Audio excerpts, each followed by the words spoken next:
Hey guys, we're on a bit of a hiatus the last couple months. We got our first podcast done, and unfortunately, Josh had at least two COVID scares, and I had one. Luckily, neither one of us have gotten it, and it's kind of impeded our ability to be in the studio. So we're gonna have some fun tonight. Tonight, we're gonna hit on some cool things, some nerd and fandom stuff, and just chat about what's going on out there in sci-fi and fantasy, talk a little bit about stories and how they work. So it should be a good time. Well, let me introduce the first topic.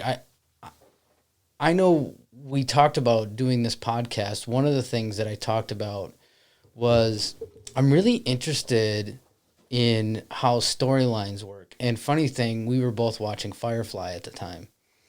And and then right afterwards, we were going to do the podcast to talk a little bit about that. And then obviously the Mandalorian came back on, and that just has been mind blowing. And it's interesting because there's parallels because they're both space westerns. And so I was thinking a little bit about like the parallels of why Mandalorian is working so well. It's, in my opinion, one of the best, if not the best show on television right now. Mm-hmm. And I felt very good about Firefly too, but it was like in the wind, gone. Too soon. Too soon. And so Firefly fans are still upset about that. Right, yeah. I mean, even I'm still upset. I mean, I'd love to see them reboot that. I think the guy that does Book It passed away, and obviously they killed off. Yeah, they killed off Wash. It was horrible. Sorry, just so you know, if you haven't seen these things, this is gonna spoiler. This is a spoiler episode. We're gonna just talk about nerd stuff and geek stuff, and we're gonna spoil the heck out of stuff. So if you haven't finished watching these things, you best do it. But yeah, I mean, they killed off Wash, which was like that was terrible. That was a horrible. They felt that they must have felt done when they did that. Yeah, I eventually looked up why they did that, and it was entirely studio driven. That wasn't like a story decision from Joss Whedon or anything like that. It was because Shepard Book and Wash, the two actors that played them, wouldn't sign deals to come back for sequels before the movie hit.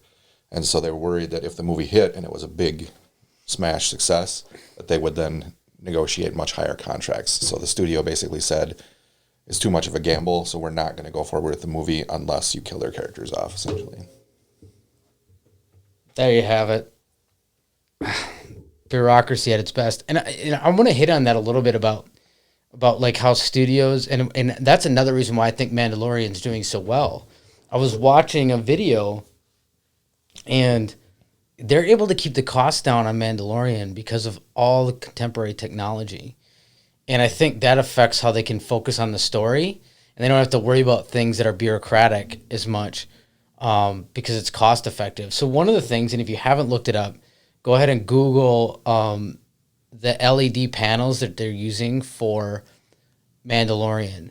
So what they're doing is they're using basically an entire room that's a stage with LED panels, top to bottom, and they have a room that's completely 360, and then I think they had one that was like a half circle room, and basically all the effects are put up on the LED screen. It's so good that you can't tell it's a screen with the camera.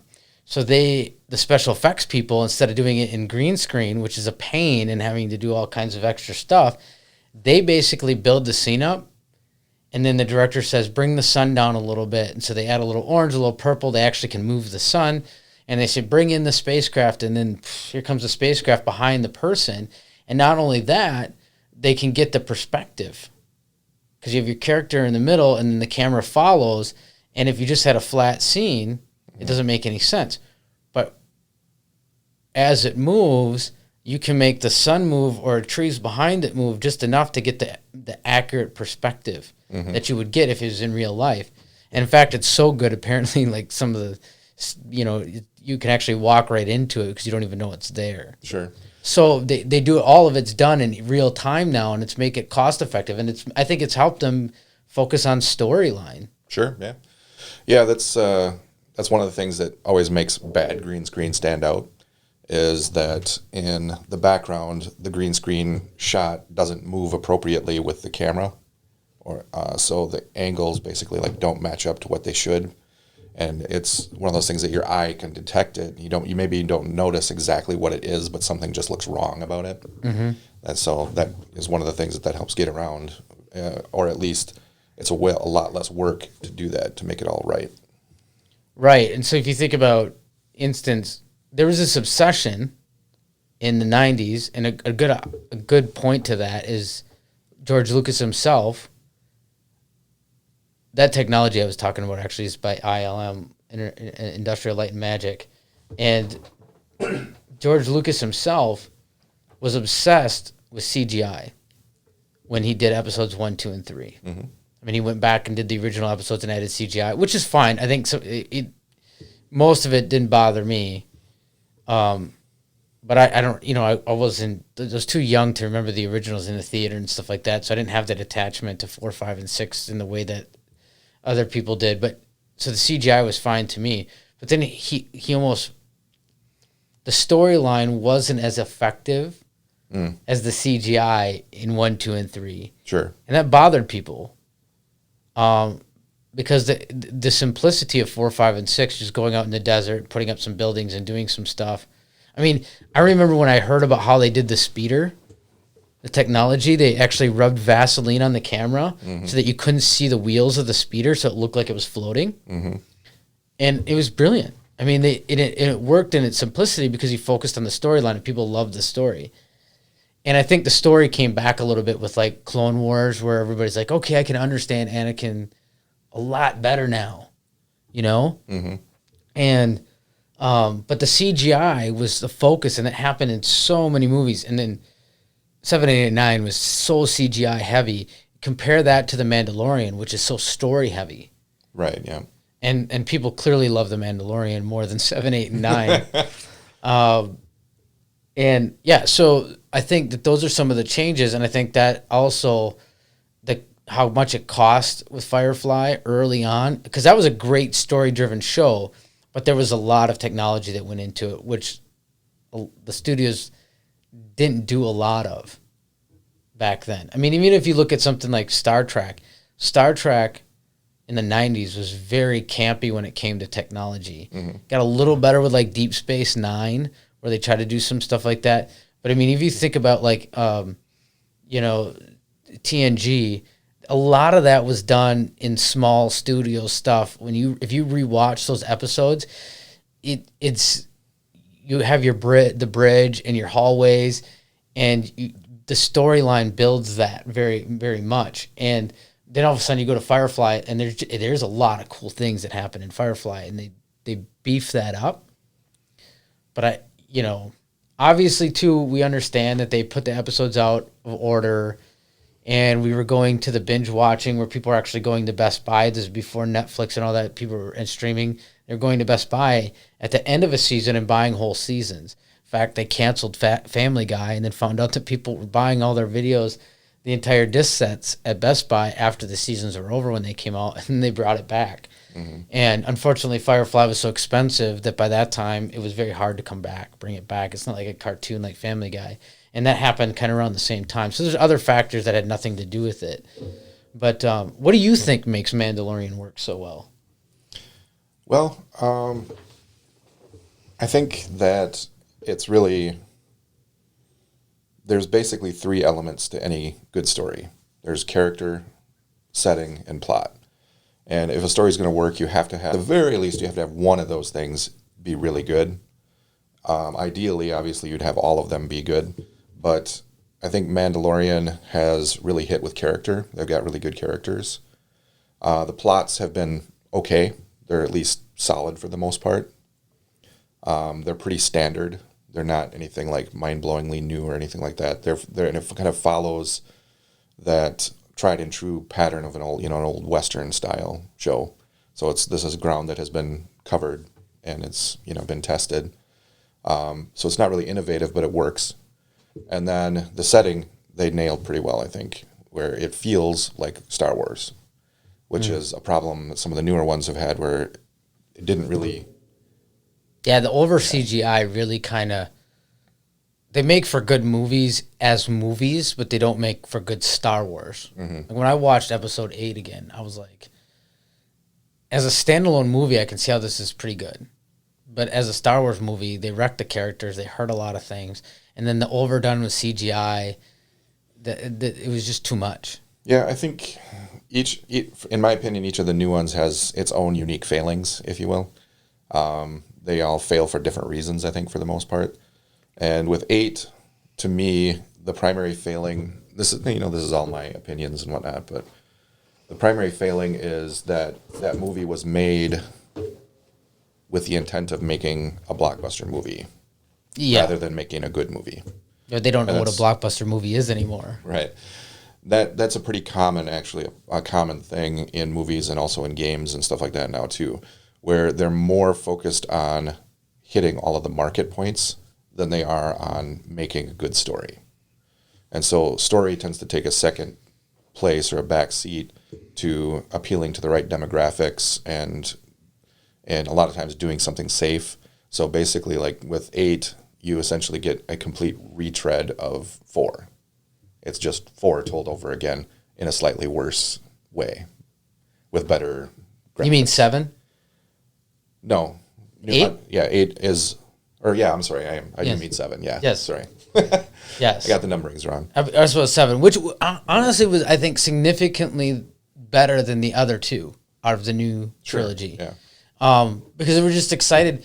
And we'll touch on this again. We'll touch on this subject again, but to just really hit that, it's okay to be a little campy, and it's okay to use old tropes. There's a reason why they work, and we'll talk about it a little bit. We'll get into like where some shows, Game of Thrones, tried to get away too much from tropes, as well as Episode 8, especially trying to break. What's the word they were using? Try to subvert expectations, and yeah, I mean, it just wasn't fun. And right. Talking about campy made me think of this. One of my friends made this comment that the best new Star Wars movie was Guardians of the Galaxy. And I have friends who didn't like it because it was so campy, but it in many ways hit the notes that the original Star Wars hit better than the new Star Wars movies did. Yeah, for sure. So, and just tapping into that a little bit, because it was one of the things we wanted to talk about tonight as we talk about stories, is when we look at the old way of doing stories. And a good example for me is the comparison between Tolkien, which you're an expert on, and George R.R. Martin, who was a fan of Tolkien. And he said he wouldn't have written those books if it wasn't for Tolkien and the Lord of the Rings.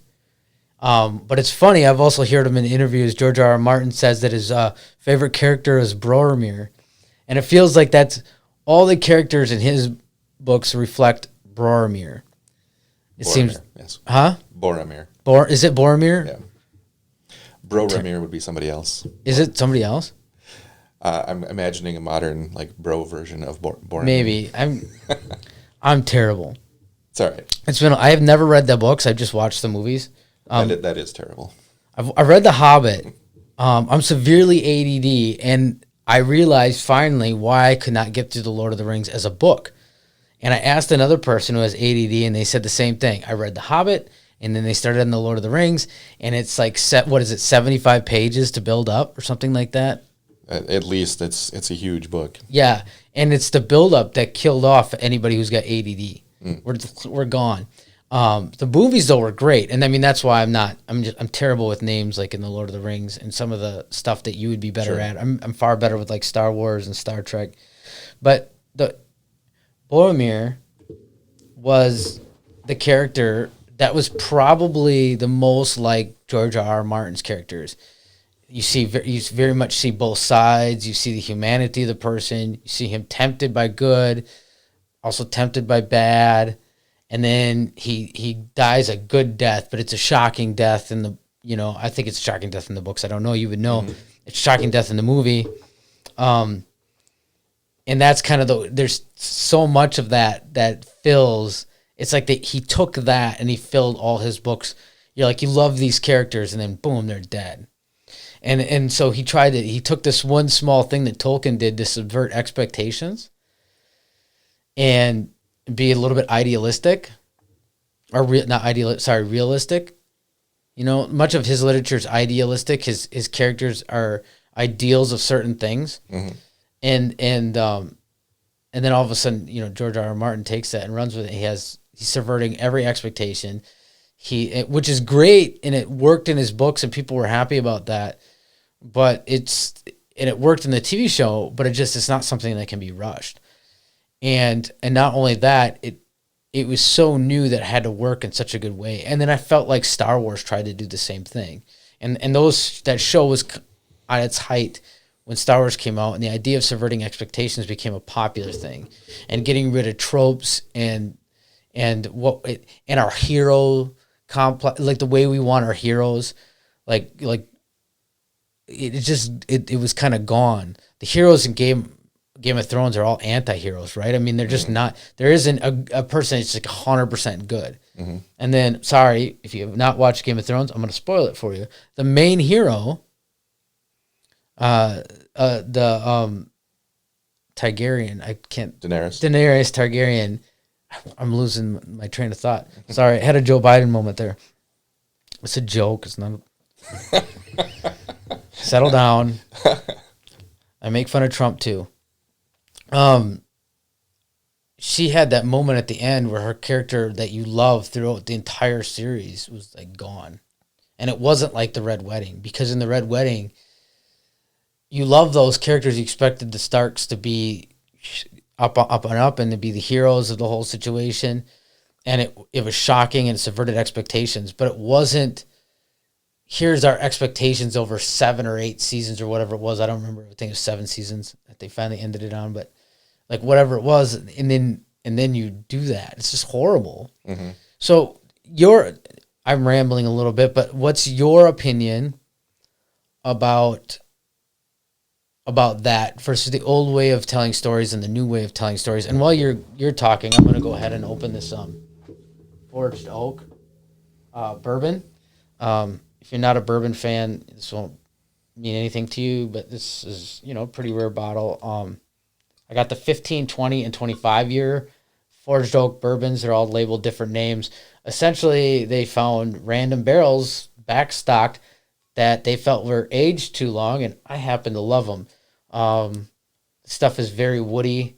It's got that kind of dusty book smell, and I kind of really like it. So we're going to pop it open and have a little taste of it.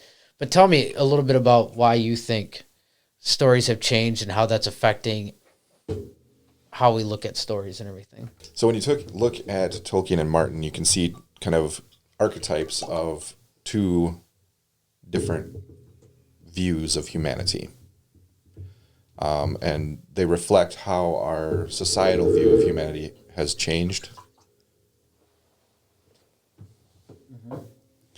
So in Tolkien, you'll have characters like Aragorn, who these are often broken down in literary terms into the Superman and the Everyman. So like Aragorn is like the Superman, and Sam or Boromir would be like the Everyman. But we've kind of come into a place culturally where the Superman character is less popular than it used to be. That used to be a way more popular character. And you can even see that with even like comic books and the actual Superman character. Superman is way less popular than he used to be, and characters like Batman are way more popular now. I'm not a comic guy, so I could be wrong in that, but that is my understanding. But I would argue that even in looking at Aragorn and defining him as a Superman, it reflects a distinct change in how our culture views humanity itself. Because Aragorn's character, I would argue, really isn't a Superman. He is a virtuous man. And he's developed character and strength over... People often don't realize this, but he's like 80 years old at the time of The Lord of the Rings. So he has spent a lifetime of hardship developing virtue and character. And that's why he appears, to be able to do the right thing somewhat easier than some of the other characters, for like Boromir, for example. Yeah, I did hear that he was older. That was shocking to me. I didn't realize that. Right.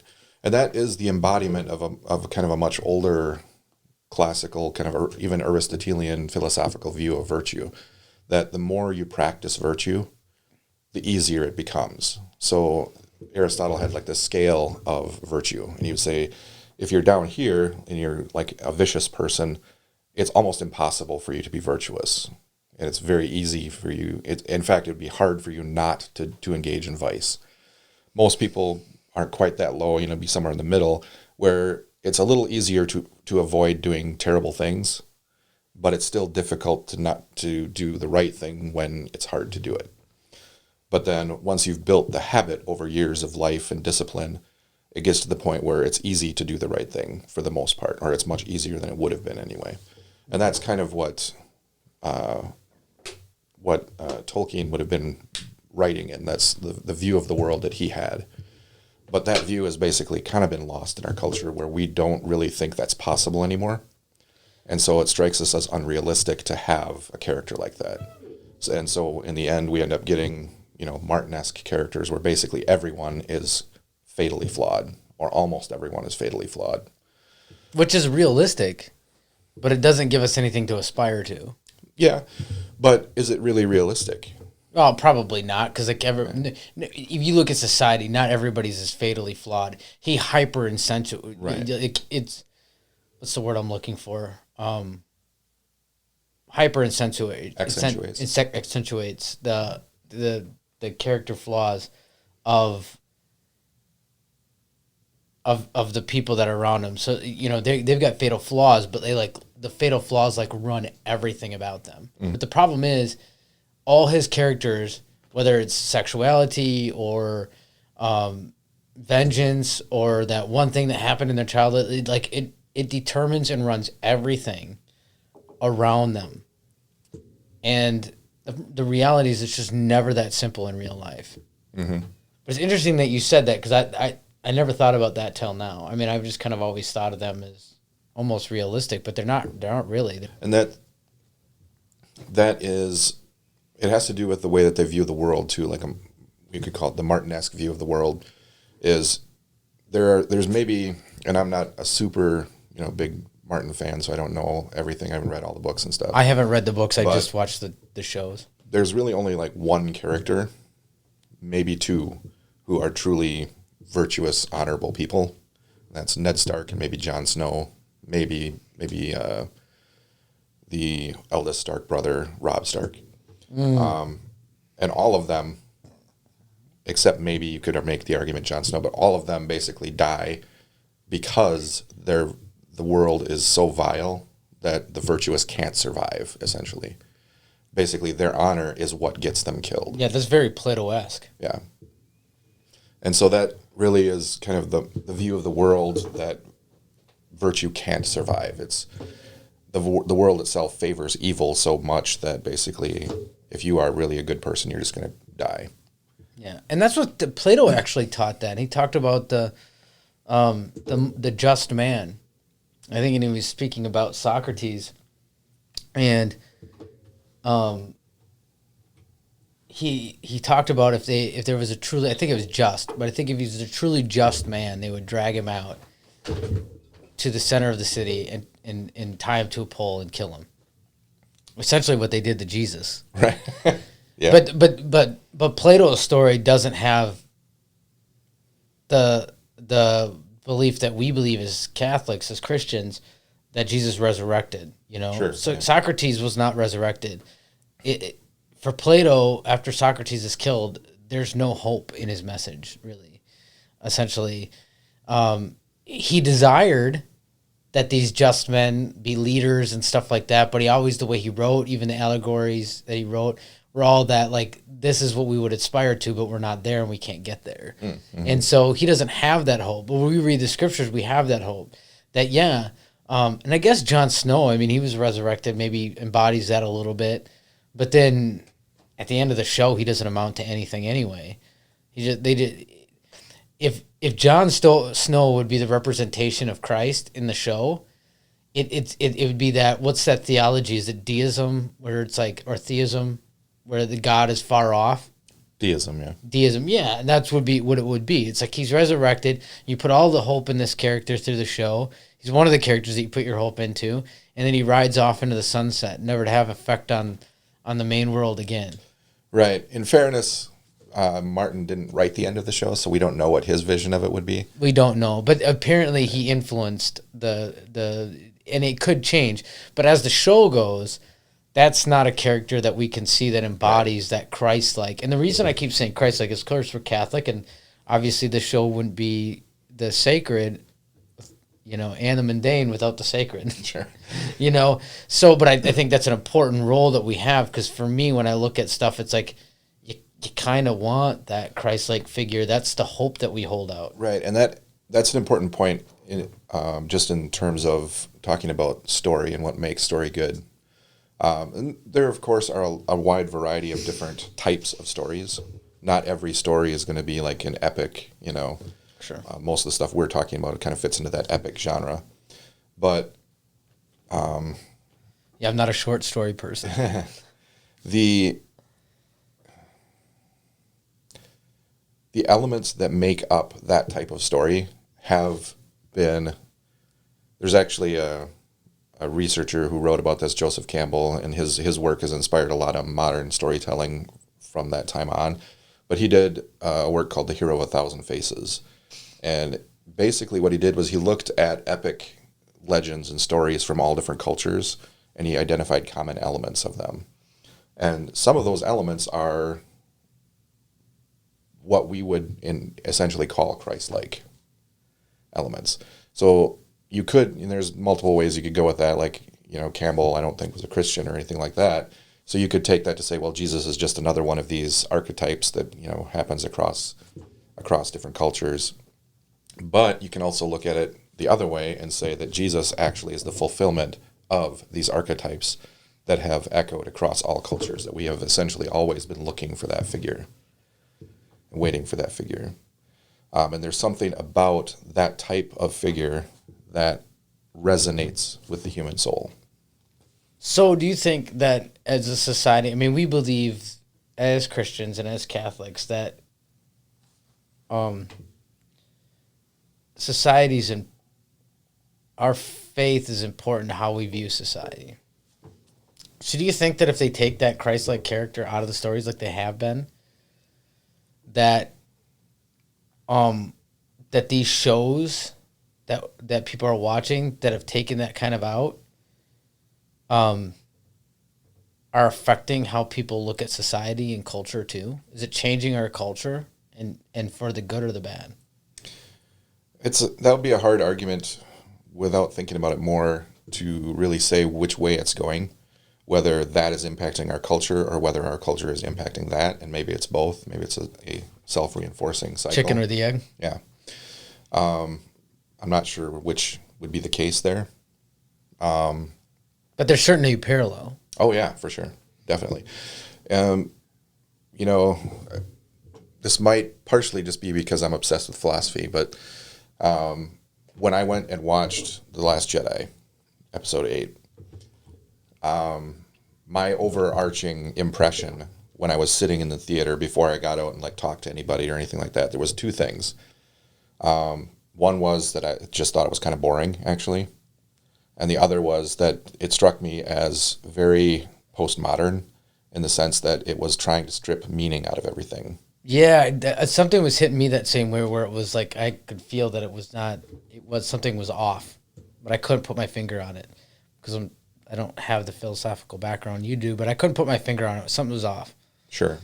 And that, I think that's why a lot of Star Wars fans really hate that movie, because whether they realize it or not, certain elements that they love in Star Wars are those kind of classic epic elements that go throughout literature, throughout legend and story in every culture, like the wise old mentor and the ancient tradition that carries great knowledge and wisdom and meaning. and that is a secret, to kind of making sense out of life and living a life that's more than just the ordinary. And that movie kind of attacked all of that, and it deliberately like chopped it off. So like the Jedi, all of the old, ancient teachings of the Jedi, all that's just, useless nonsense. We don't need any of that. All that kind of stuff. Which is kind of sad because that was the premise of, that was the Emperor's, philosophy. Mm-hmm. Like essentially they're saying these guys have brought, these guys are religious zealots and they need to be stopped. That was his kind of like the way he treated the Jedi in the first 3, 1, 2, and 3, and that's why he wanted to bring them down. I mean, obviously he's a Sith Lord, and so it's just in his nature he wants to bring them down. But that was the kind of philosophy that he put out there into the galaxy, was that these guys are bad. They represent zealots, and they're bad for you, and they represent something that's not good for our society. And the whole part of the rebellion was to fight against that. Mm-hmm. Like, no, the Jedi were good. We need to bring them back. And that's why, what was the Rogue One? That's why Rogue One was so great, because they're seeking this. They know it's out there somewhere, and they want to find it again. It was stolen from them, their heritage, and this stuff was taken, and these people are trying to find it a little bit. And you see the characters come towards it again, and Star Wars fans love that movie, and it's because it fits in with what's happening there. And then you get to the end, and now the rebels are fighting. They're part of this philosophy of tearing down. I mean, well, even Luke and Yoda themselves are like, yeah, right. Well, yeah, I mean, that's what I mean when I say rebels. I include them as well. But yeah, it's like, it hurt my heart. Yeah, and so in Star Wars is an interesting case, and I think of Star Wars and I think of Doctor Strange both when I think of this, that they both rely very heavily on Eastern mysticism and Eastern philosophy, but yet they are doing it within a Western moral framework, and so they can't quite get away from that. So they have elements of the kind of balance of Eastern philosophy where it's debatable whether there really is such a thing as good and evil, and that light and dark are both, different sides of the same coin, if you will. Mm-hmm. So they all kind of have their place, and you can't have one without the other. That's kind of more the Eastern view, and that the proper way is to have balance between them. But that doesn't work in the Western moral framework, and I would argue rightly so, because evil, you can't have balance with evil. Evil by itself, by its definition, is in imbalance. It can't be balanced with good. And so in Star Wars, that tension has always kind of been there, and it really depends on how you interpret things, and it's been interpreted different ways by the different authors who've written in the expanded universe and things like that. Well, there was I can't remember which episode it was in, 7, 8, or 9. I remember because I had the expanded book. I think it was The Last Jedi, and there was this image where Luke is at the island. I forget its name now, but where the island where he's at on that old Jedi site. Everybody forgets its name. Yeah, I can't remember its name for the life of me now.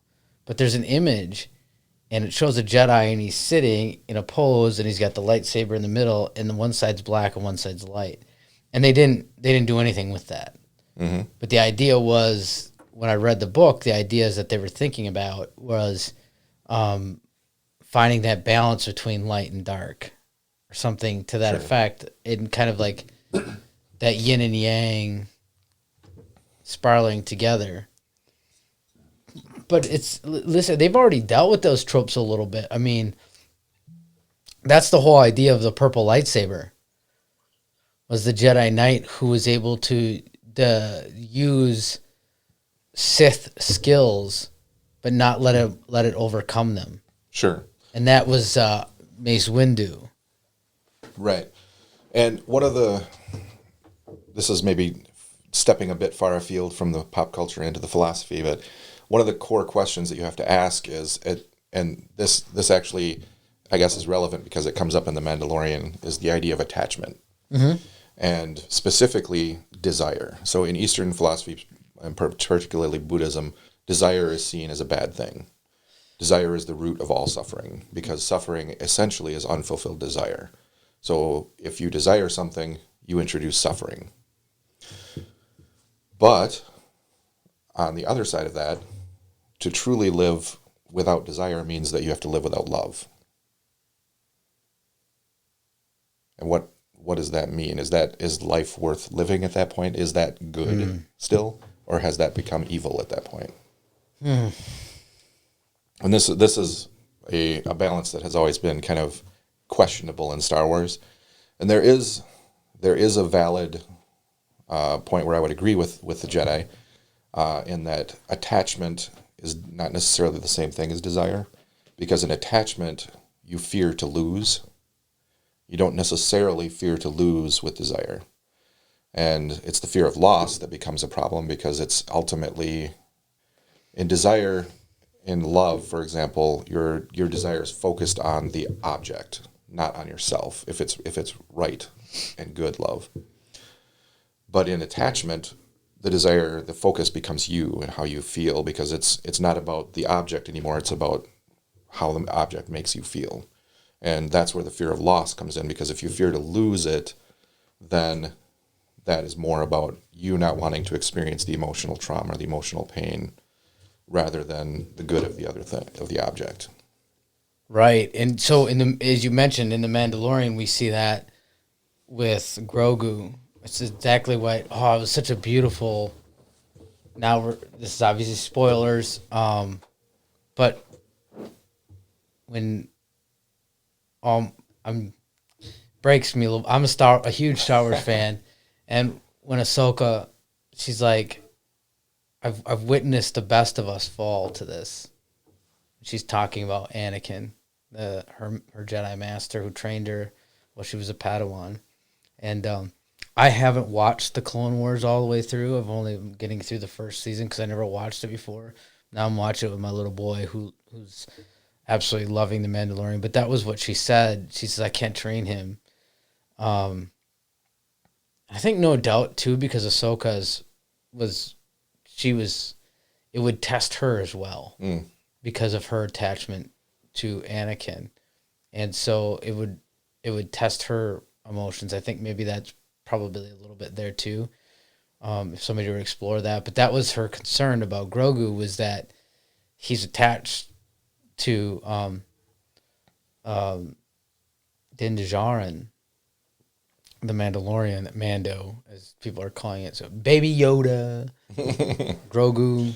Personally, I just have to say I thought Grogu was kind of a dumb name, but well. It doesn't fit, right? Come on, you had Yoda and Yaddle. I expect Grogu to be followed by something like the Hutt or something like that. It just doesn't, it doesn't fit. Well, you have the only other than him, the only two of those species that we have is Yoda and Yaddle. Mm-hmm.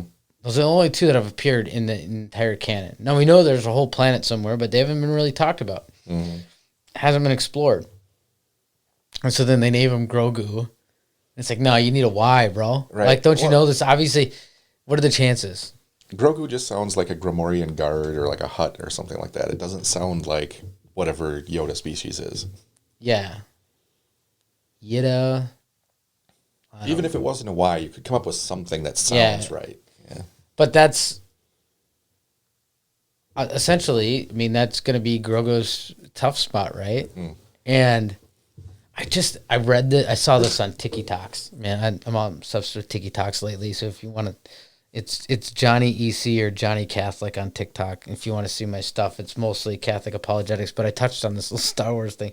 There's this girl, she does some great stuff, and so I'm already trying to go back through a ton of the canon because I'm just not that big of a nerd that I've gotten through all the canon. So I'm already trying to go back and watch the cartoons. Clone Wars and then get into Rebels because it's just, so much of that's tying in, and I'm like, I feel lost not having all that information. So what does she do? She brings in the comic books. I got to go to BAM and pick up a comic book because I've got to get that piece of information.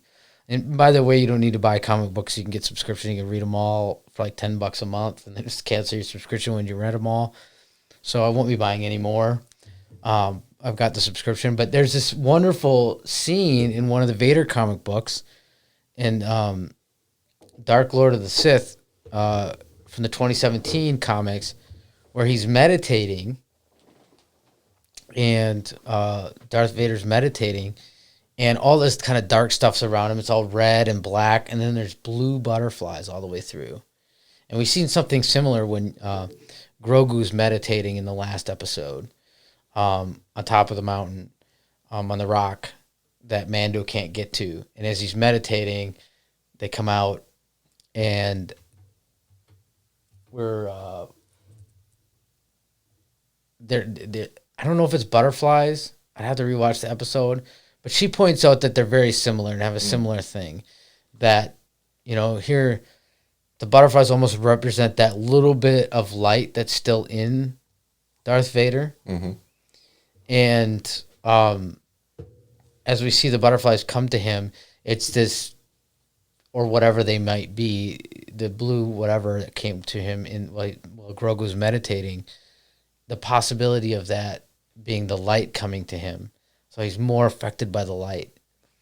And but anyway, on that note, what Jedi do you think is coming?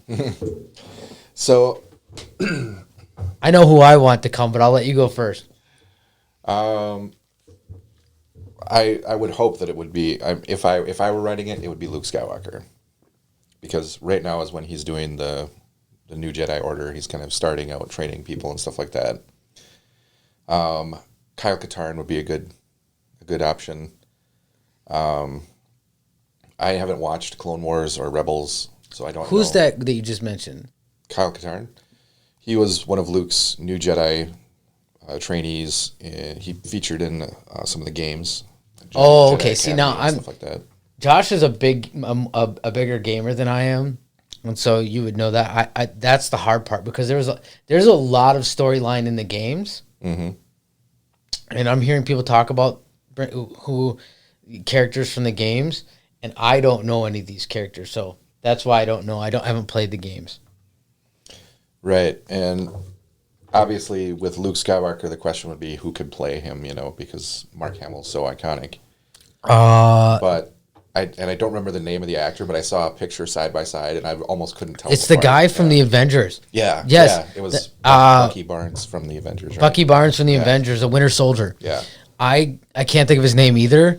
Brilliant. And if he can give at least the same mannerisms, I'm okay with that. Yeah, it was like spot on the way he looked. Yeah, I agree. Mine, I want to see Mace Windu. That's going to be a little difficult. I know, but I bring back everybody else. That's true. It's true. You should have seen the shock on my face when I realized that Darth Maul's alive, walking around like a spider. Yeah, that's true. If they can bring back Darth Maul, I guess Mace Windu probably wouldn't be that difficult. Huh? I can't remember now. Did he lose his arm? Did Mace Windu lose his arm? Just his hand, I think. I think his hand. Okay. So what? So many people have lost their hand. Anakin ended up losing all his limbs. That's just good. Sorry, dude. You didn't have the higher ground. But he lost one hand at first, and then he got a robot hand, and then losing a hand is kind of the Star Wars thing. Yeah, it's a Star Wars trope. Yeah. So I mean, and obviously with the Force, he could break his fall. I mean, because in that same 1, 2, and 3, remember. Obi-Wan Kenobi jumps off that building and Anakin catches him in the speeder. True, yeah. So come on, man. Mace Windu's alive. Bring him back. White hair, white beard. But, okay, so he died. I mean, 20 years, 30 years later or something like that? It's 5 years after the last, episode 6. So... Yeah, I'm not an expert on the timeline, but it would be something like 30 years. I wonder what age they put Mace Windu back. I mean, technically, it's been 20 years since they did those 1, 2, and 3. So he'd be age appropriate depending on what the canon says. But, give him a white beard. Give him a mechanical hand. and he comes out of nowhere. Dude, it's so sick. That's one character that I would love to see explored in like movies. Is Mace Windu, or a television series or something. I've got the comics that I haven't finished yet, but I've got them sitting up, and he's just one of my favorite characters. I love Mace Windu, and as I love Samuel L. Jackson. But yeah, I'd love if they brought him back and did something with him. But I don't know if that's gonna happen. There's rumors that it might. Yeah, it could happen. I'll throw this to you. What do you think the significance of trying to clone a Force-sensitive individual is? I've heard the rumors. I'm sure you've heard the rumors. Honestly, I haven't heard any rumors. I kind of wonder if, my thought was maybe like Moff Gideon is trying to make himself Force-sensitive, or if they're able to try and breed Force-sensitive people or something like that. Obviously, things that I think the rumor... it would be like bringing the Emperor back or something like that. I think that helped, but the rumor is Snoke. Oh. I really hope not, honestly. Listen, I hope that explains Snoke. Because at least one thing that I think Jon Favreau's doing with the Mandalorian, and we're getting Mandalorian heavy, but you know what? Suck it up, Buttercup. We love Mandalorian. Everybody loves Mandalorian. Jon Favreau. Nobody should touch Star Wars right now without Jon Favreau's permission. I would tend to agree with that. Nobody should touch it without Jon Favreau's permission, and because he's doing such a brilliant job, but it's because he loves it. He loves it in such a way that he understands what the fans are. And then I'm gonna come back to you, but I want to say this. I think one thing that he's doing is he's saving what we hate about the other films, and like, how do you do that? You can't make them better. Well, what I think that he's doing is he's adding storyline and building into it. One thing people hated about episodes 1, 2, and 3 was the midichlorians. And then they're already talking about Grogu's M count is so high, and that's why they've got to use him, and they need him. Okay, when we're talking about clones, it starts to make sense. So he's building that in the storyline, so now that it fits, right? So if you think, well, if they did the Mandalorian first, and they went and did episode 1, 2, and 3, and they've already talking about M counts, now midichlorians don't sound so awful. So now you can go back and maybe a C movie can be a B movie because you've got better backstory, or a D movie can be a C movie. You know, so if they fill in the backstory of Snoke as being this clone, this Force-sensitive clone, it explains why he's so disfigured. It explains why he's so powerful, and then it also explains why, if I remember correctly, wasn't there clones when we went to the Emperor's planet? Wasn't there clones in like a vat? I think there was. I don't recall if there was or not. Why do I think that? Maybe I'm wrong. In the expanded universe, that was a very common trope in the old novels and stuff. The Emperor was cloned multiple times and kept coming back over and over again because of that. Yeah. And I don't know. I kind of think that's what they tried to do in 9 to salvage things, was to basically try and leash back to something that had worked before. Yeah. But I think the Mandalorian does it in a way where it's just like it's filling in some plot holes and making you love what you were missing before. Yeah, I don't know. That might work, but I tend to be of the opinion that they would be bettered by just cutting ties and forgetting that the other stuff happened and moving on and pretending that it didn't. See, I hate that. You're a Tolkien fan. How can you, Tolkien's in the, what is the Silmarillion. See, I'm terrible with Tolkien. But isn't that all about canon and like? Right, but I mean, when Disney bought it, they already invalidated like 30 years worth of canon. Yeah, but to be fair, that was a lot of scrambled mess that I wouldn't have wanted to pour through either. And so I can understand why they did it. Understand also why it upset a lot of people because I'm just getting into the current canon. I can understand that people have been following it, and all of a sudden this is just lore that doesn't exist anymore. It's legend. That's another thing that Mandalorian's doing is he's bringing stuff from that legend stuff, making few people feel, they're okay with that. But I get it. I mean, there's a lot there. And so how do you build out when there's already so much? Sure. Yeah, and what it makes me think of is the Highlander movie series. Are you familiar with Highlander at all? This is, again, reaching back into the nerd lore a ways. Highlander was funny. I loved Highlander. And then, is it number 2 that just... That's where I'm going. Yeah, there you go. Okay, so he's going where I'm going. I watched all the series and I'm like, I love stories that make sense, and number 2 made no sense.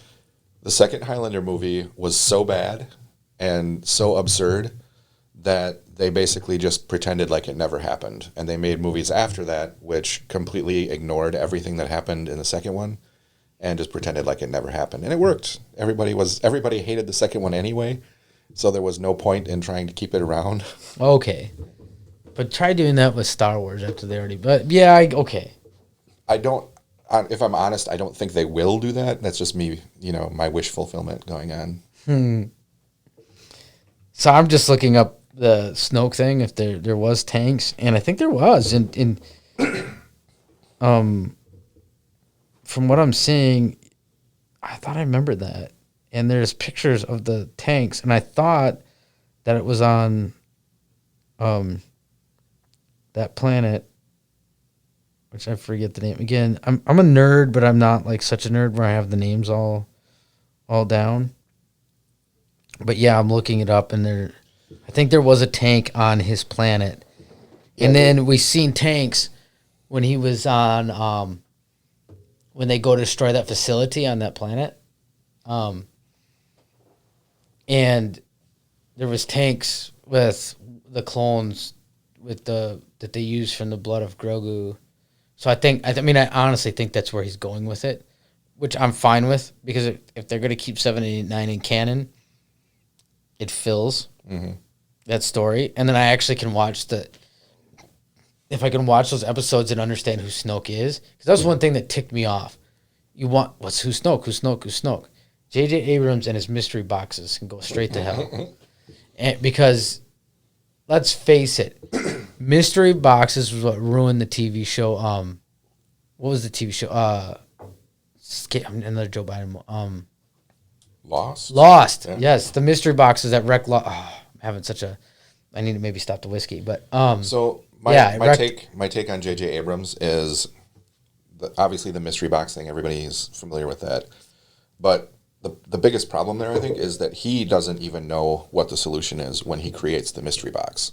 Right, and that to me is terrible, because Right. when you look at people like Tolkien and even George R. Martin, they build their stories around... They're so tight with it. They get people that know the canon better than them as they finish these stories. Right. So he creates this mystery box that literally does not have a solution.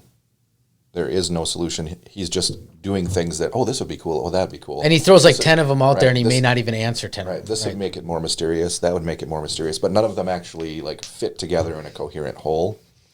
And this is the other thing that he's famous for, in my opinion, is people guess. In fact, he probably takes what people guess. If we're being honest, he probably is looking at what everybody's saying. Okay, I'll use that one. That'll be the one. But people will guess. All the fans will be like, "Oh, this is they're in purgatory," or "Oh, this in Star Wars 2, this is Wrath of Khan." And J.J. Abrams is like, "No, they're not in purgatory. They're not dead. No, this is not Wrath of Khan. Benedict Cumberbatch is not Khan." And then what does it turn out? They're all dead. They're in purgatory. And yes, that is Khan, and this is Wrath of Khan. Yeah. And so it's like you're just lying to us to try and preserve the mystery box when everybody, if there even was a solution to begin with, which most in the case, like in Lost, I'm sure that he didn't have an objective in mind when he started doing all that stuff. And you know what? Compare that to Jon Favreau, who literally does not screw with his fans. Mm-hmm. People are like, you know what? We want Ahsoka Tano, and we want Rosario Dawson. Let's petition for Rosario Dawson. Boom. Why not give the fans what they want? If you can get Rosario Dawson, and she was excited to do it. She was on talk shows being like, they're trying to petition to get me on Star Wars. I'm all about it. They want me to be Ahsoka Tano. I'm like, and she did a great job. Yeah. So why not? And it fit the storyline. Why not? When they brought back the actress, her name is escaping me, but Bo-Katan, she does the voice in the cartoon. Katie Sackhoff. Yeah, Katie Sackhoff from Battlestar Galactica. She's already done sci-fi, so she's capable. I mean, sci-fi is a special genre. You gotta do weird stuff and talk about things that don't really exist. So like fantasy and sci-fi is a weird genre compared to maybe some other type of movies, and so specific characters are able to do it. And she's already able to pull it off. So why not? She's fit, she's in shape, she can do the job, she can do the stunts. Why not? And the fans love it. They're excited. They're excited. Okay, it's Katie Sackhoff, and she's perfect for Bo-Katan. She did a great job as the voice. She's perfect. She's physically fit enough to do the acting, and she can act. So why not? And they brought her back, and everybody's excited about it. And I think some of these, again, we go back to subverting expectations. They're like, you know what we're gonna do? We're gonna give those fans nothing of what they want, and they're gonna love it. Right. So this is something I wanted to comment earlier on, but it got lost in all the other conversations we're having. But there's an author named Brandon Sanderson who I've read a few of his books, I like his books, but I also listen to lectures that he gives about creative writing, and specifically writing fantasy fiction. And one of the things that he said that I think is very important that a lot of these guys seem to have forgotten is that setting up expectations is very important because you are making promises to your reader or to your viewer.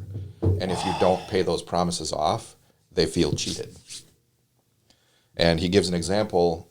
He says, you can subvert expectations, but you have to set that up in such a way that people essentially are expecting their expectations to be subverted, that you're not cheating them out of what they wanted. And he gives an example of an author that he met at a trade show. Did you hear that, Benioff and Weiss? Okay. If you don't know who that is, then I don't know why you're listening to this podcast. He gave an example of an author that he met at a trade show who had just published a book, and it wasn't selling terribly well.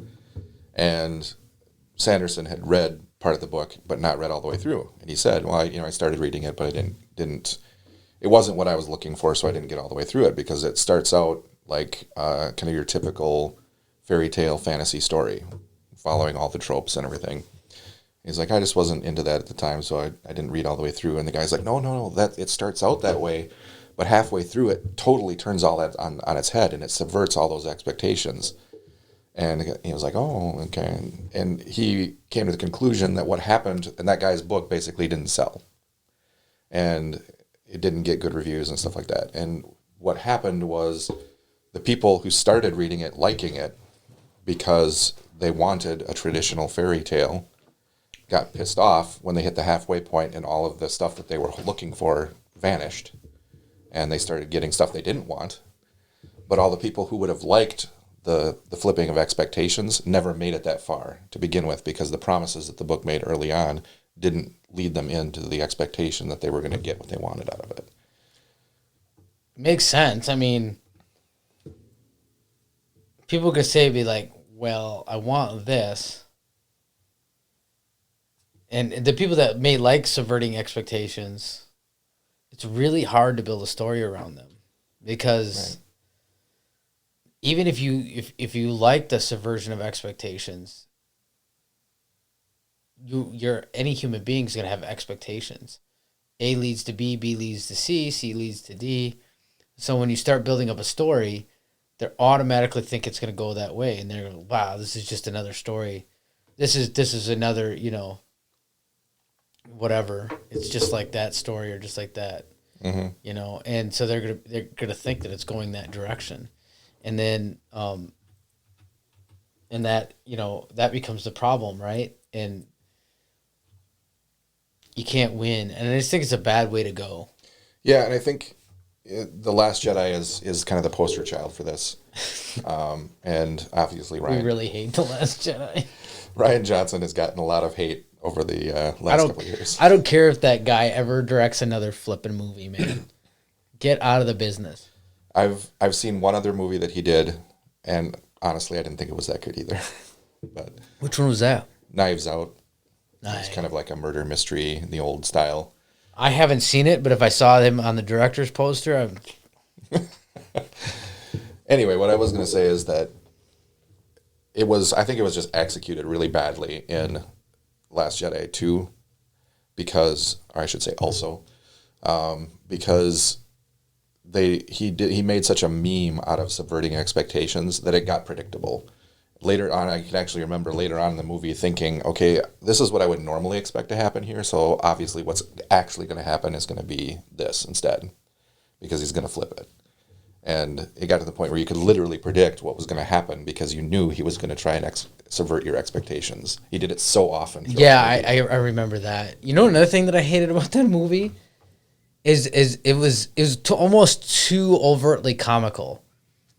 Like, when you laughed at things in 4, 5, and 6, or even 1, 2, and 3, they were subtle, they were nuanced. It's like something intelligent people had to, you could get because you had some intelligence or had some backstory or something like that, or they were just witty. And when they made comedy I laughed, don't get me wrong, but I laughed in a more Spaceballs way. Like the phone call at the beginning, and then, oh my gosh, how stupid was this? There was nothing more Spaceballs in that movie. And I laughed, but I laughed in a like, this is sad kind of way. When it looks like a spacecraft and then it turns into an iron. Mm-hmm. I'm like, God, there's nothing more Spaceball. You're not the first person to reference that as Spaceballs to me. Okay, good. I'm not the only one. But yeah, that's kind of stuff. I walked away going, I didn't hate it, but something I didn't love about it, and I couldn't put my finger on it. And, I had such high expectations and so I remember getting home, just telling Megan, I was like, I want to love it, but I don't. And then the more I thought about why I didn't love it, I hated it. And then funny, I went and seen it a second time. I don't remember why I saw it a second time because it wasn't exactly like I was rushing to go to. I think we saw it a second time because I think came out during the holidays, and I think we had family in town and everybody went to it, and so I was like, okay, we'll see it a second time. And I go, I didn't hate it so much because I hated it so much. I didn't hate it, but I disliked it so much for these certain reasons. I can almost watch it as a separate movie. And I was able to appreciate it apart from that, maybe. I guess if that makes any sense. Apart from Star Wars, I appreciated it. How do you separate it from Star Wars? But I looked at it differently. But it's just stupid. Isn't that the one where he takes his shirt off too, Kylo Ren? I don't remember. I think and that's just not like a Star Wars thing. Are we talking about 9 now? It's 8. 8, okay. I think he took his shirt off in 8. I think that was... Might have been, yeah. Oh, yeah. I don't think that was J.J. Abrams. Probably not. No. Well, listen, J.J. Abrams okay, but he's not that great either. I mean, some of the stuff he did. He's good at setting things up and bad at paying things off. Yes. That's a great way to put it. You find yourself so disappointed. I mean, that's why I'm like, okay, I love the idea of thinking about who Snoke was. That was the big kind of mystery. Obviously, besides who's Rey and who's her parents. One of the big mysteries was about Snoke, and that was just, and all of a sudden Snoke's dead. It's like, he's dead. That's my problem when you talk about like tying him in, is like they've already ruined his character. It's too late to make something cool out of his character. So I don't know. But if they explain it, that's why I said if they explain it, they may take it from a D to a C for me. Yeah, maybe. Like if they say he's a clone, that explains so much. It explains why he was able to be defeated, but he's also so powerful, and why he was. And they kind of explained that because I think there was explanation that he was kind of really mentally run by the Emperor. Mm.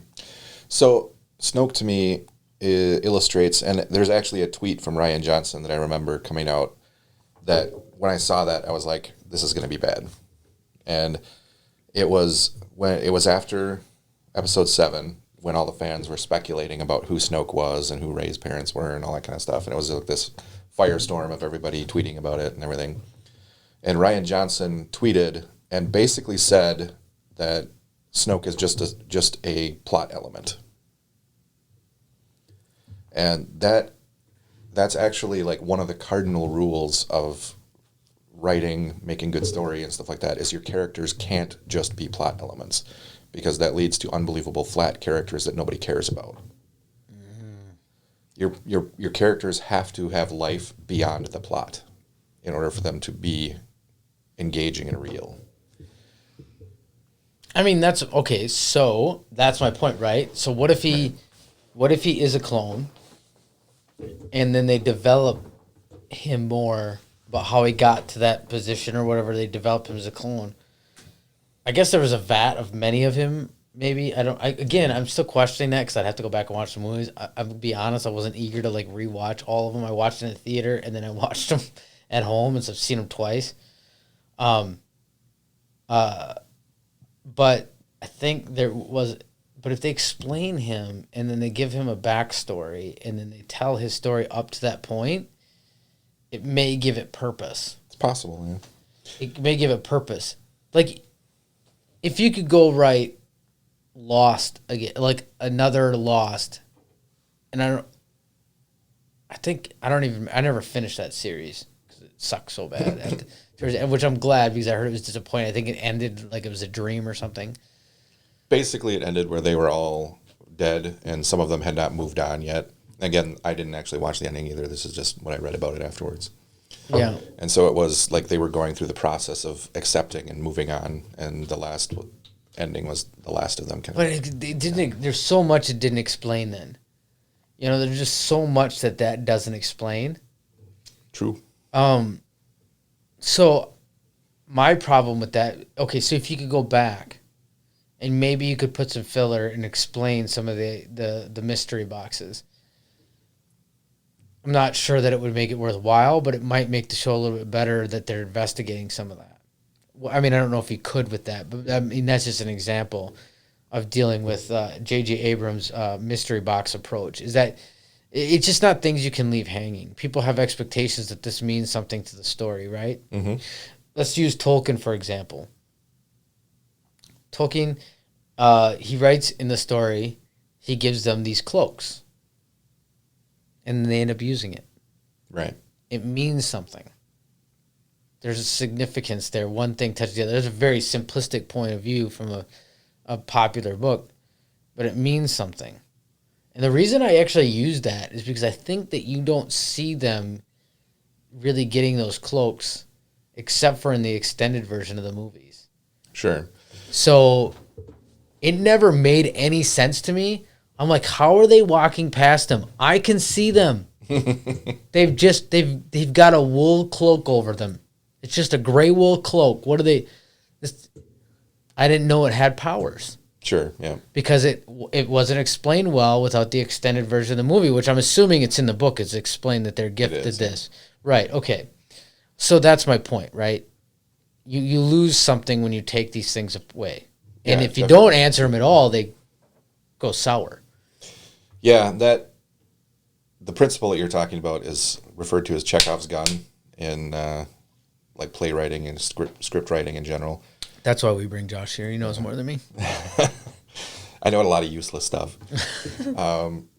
Chekhov's gun there was a Russian playwright, book author actually. I'm not sure.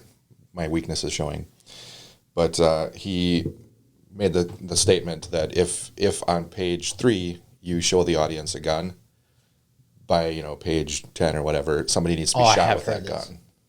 The gun needs to do something. So you're not just showing them pointless things. Yeah, J.J. Abrams is great at pointless things. That's all a mystery box is, right? It just ends up being pointless things.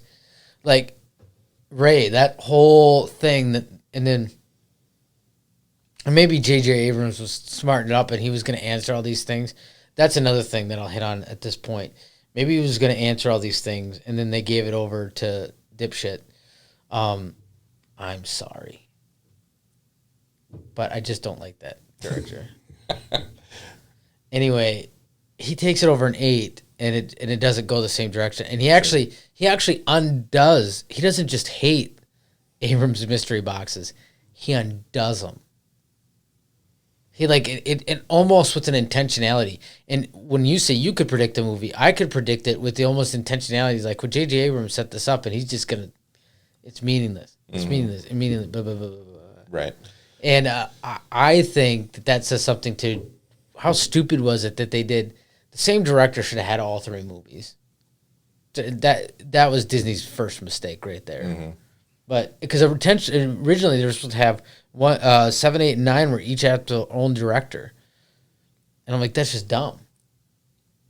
But I mean, they ran with it, but then it went so badly they had to bring J.J. Abrams back to maybe try to solve some of those mystery boxes, right, and give some people some happiness. Yeah. So that's one of the things where I have a hard time believing that there was not philosophical intent behind. And maybe I'm just reading into that. Maybe Rian Johnson. Oh, there's some political and philosophical stuff that they were trying to say. But like, if you think about the question, like, why does it matter who raised parents were? Why does this stuff matter?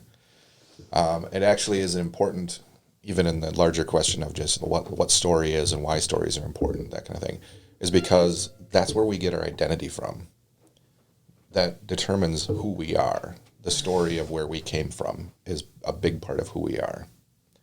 And that gives meaning to us, and it gives a context of meaning to our life.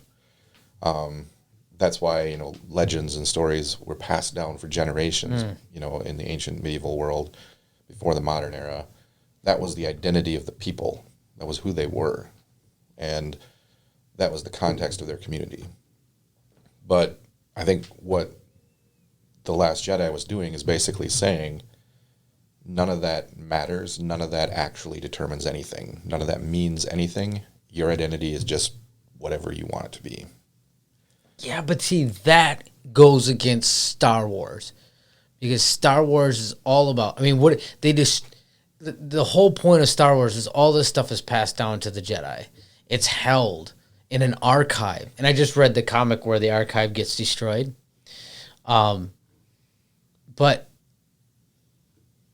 that goes against, if the Jedi are truly the good guys and you're not trying to get away from that trope, then that goes against Star Wars. Because that's what the Emperor is like. I'm going to destroy the Jedi. I'm going to take what they have. I'm going to destroy their history. And I'm going to take what they have and, whatever. And then they almost had the good guys doing that themselves. Like, it just, like Luke trying to destroy the books. Like, it doesn't make any sense, because when I just read the comic where they're where the archive gets destroyed, but then I can't remember her name because I'm just getting the comic now, but the Jedi that was the head archivist, she gets taken out, and but before she did it, she saved as much knowledge as she could and stored it away in like a cave, and it's been shuttered and everything. And it kind of led into this idea that Luke would find it later. And so preserving that history, we could get real religious with this concept too, but preserving that history and that tradition was a major part of the storyline of the Jedi in Star Wars.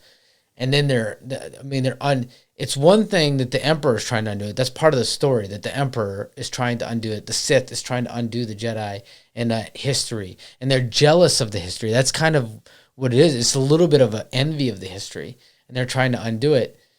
But then, now the Jedi are trying to undo the history. So maybe I add a little bit, be careful, Catholics. People have been trying to undo our history for years, and now I see Catholics trying to undo their own history. And since this is a Catholic nerd podcast, I'm okay with saying that. Right. Yeah, it's interesting that the theme of family plays such an important role in Rey's character arc. And then another nerd reference that comes to mind for me is Harry Potter. Theme of family plays a huge role in the Harry Potter character arc as well, because he was deprived of his family as a child, just as she was, and he grew up in basically a emotionally neglectful at best, sometimes abusive household, where he never belonged, never really was treated like family, similar to Ray. And so they both have a struggle of identity, but even more than that, perhaps they have a struggle of not feeling like they belong anywhere. And I think that is part of their whole search for family and why family is so important to them. And I think that is something that really resonates with a lot of people today because of the breakdown of the traditional family, those kind of bonds that have been part of human identity since the beginning of humanity. Those are literally, I would say those are literally biologically programmed into us. And it's our culture is just tearing it apart. And so I think a lot of people feel that way. And the message that The Last Jedi is trying to give is basically, there is no solution to that in finding tradition and finding family. You just have to make it your own way. And I don't think that works. One thing, and like if you follow my Catholic TikToks, again, Johnny EC, shameless plug, Johnny Catholic, at Johnny Catholic. One thing I think that I've found is that becoming Catholic is retaining my birthright. It's regaining my birthright as a Christian. There's so much history, so much tradition there, so much beauty that with, and again, I love my Protestant brothers and sisters, but I think there's just something that I found there that's so deeper and there's so much there that was lost to me that I feel that. I feel what you're saying on a very real level, to come back into that family, that fold, and be able to feel that. I feel it on a very real level. It's regaining your heritage, and your tradition means something. And as a society, we've lost it. And how we are defining who has a right to culture and who doesn't have a right to culture right now is very, very scary. And people want that. They want to be able to have their identity. Right. And if you think about why are people rejecting that idea? Like the idea of coming back to a traditional family, whether it's the Catholic Church or an actual family or a group of friends that become your family or something like that. Why are they rejecting that notion as the way to find that belonging and that identity? Because it's ingrained us to have that purpose. I think that's why people are going for that. But why would our culture reject that? And I think one of the big reasons is that places obligations on you. Well, I would say that, yeah. It gives other people a say in who you are. You have two choices. Right. You either go where it's all meaningless, or if you go into where you have what was yours, you're like becoming Catholic. If I go into that, that's not easy. Mm-hmm.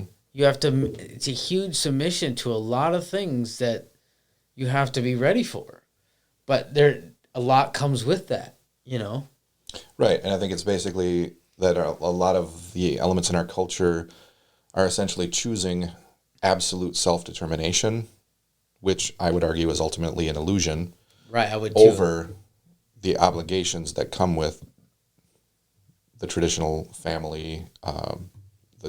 And when I say that, I'm not just talking about the traditional family structure. I'm talking about the idea of a family which determines your identity and your belonging, that kind of thing. Yeah, your tribe maybe might be a good term too. Whatever your tribe is. I feel that too. You have two options. You can accept what comes with that tribe, or you can walk away from it for this sense of freedom, but then you never really feel free anyway. Mm-hmm. You know, and whatever that might be. If whether it's cultural heritage or whatever, if you seek that, that's going to come with things. You know, you have to make changes. If you dig into your culture heritage and you find out that these things exist, a certain dress or hairstyles or things like that, and you want to accept that, then that comes with obligation to live in that way. You know, if you look back and you found out that your grandfather was a Muslim, and you decide that's what your identity is going to be, that's going to come with obligation. Mm-hmm. That's going to come with changing a little bit of who you are if you want to identify with that tribe. And I think people they think they're creating new tribes, but they're not long lasting. They don't have any roots, and they think it's going to make them happier, but the things that they have offered them lack any sense of historical morality and roots, and it's going to wither away. And with everything that's going on right now, I see 5 years down the line that there's going to be a lot of hurting people. There's going to be a lot of people that felt like this was the way to go. And then they're going to realize that what they lost or what they failed to gain didn't get them anywhere. Yeah, this is something Father Derek often points out. He's our priest at our parish, Father Derek.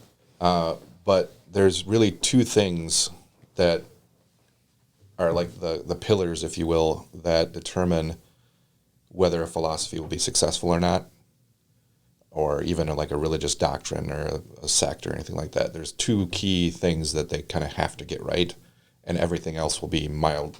They can be wrong about some other things, but if they get those two things wrong, or either one of them wrong, it'll lead to all sorts of problems. That's the question of who God is and the question of who man is. And one of the reasons that many political philosophies utterly fail is because they fail by getting the question wrong, who is man? They don't understand what human being actually is and how human nature really works. And so their whole philosophy gets skewed, and they produce systems that don't work for human beings. And I think that's what we're seeing right now is we are building a culture that does not work for human beings because it has fundamentally flawed view of what a human being is. Yeah, it doesn't have any answers. And I would argue this even from a biological... If we get away from religion and we just speak from a biological level, you have to say, okay, and I've heard atheist biologists, Brett Weinstein talks about this, where he says, I think I mentioned this in the last podcast too, but he mentioned to Joe Rogan that Catholicism can't be a cult because we would have thrown it off by now if it had no value. And what he was saying is, if just from an evolutionary standpoint, if we developed Catholicism just from an evolutionary standpoint, which I don't believe it is, but if we just developed belief in God and all that stuff in Christ and all that stuff was a development for a biological evolutionary need, if it didn't fit, we would have thrown it off. But the fact that it's 2,000 years old and we haven't thrown it off means it's not a cult. It means it has purpose in society. That's just a purely biological evolutionary look at it. Now, I believe everything about Catholicism is true. Obviously, I'm Catholic. But I like to speak to that point because at least that's a place where people who don't have a belief in God can meet. And I think there's something to be said about that. That we are going away from a standard value system where we have values and there's a standard. Mm-hmm. And we're going to one that doesn't have a standard. And so what I even argue to people, I said, even if you could get to that utopia, we are certainly not ready for it yet. And what we're experiencing in our society is proof of that. So let's say Catholicism was just an evolutionary need and you want to get away from it. Well, you would have to get away from it when we were evolved to a point where we didn't need it. And so either Catholicism is true and we absolutely need it forever, or Christianity is true and we absolutely need it forever. Or if you look at it from just a pure, if I'm just being unbiased and the devil's advocate here, if it's a evolutionary biological necessity, you can't move away from it until people have evolved to move away from it. And either one of those ways you look at it, we're not ready. And I would say we'll never be ready because I'm an absolute Catholic and I believe that that's not the purpose of human beings. But you have to have reason, purpose, and morality, and nothing that they're offering in our society offers any of that. Sure, yeah. And we're seeing suicides go up. We're seeing all those things happen. We're seeing depression rates are at an all-time high. People are without purpose, and it's just not the way people are meant to live. Right.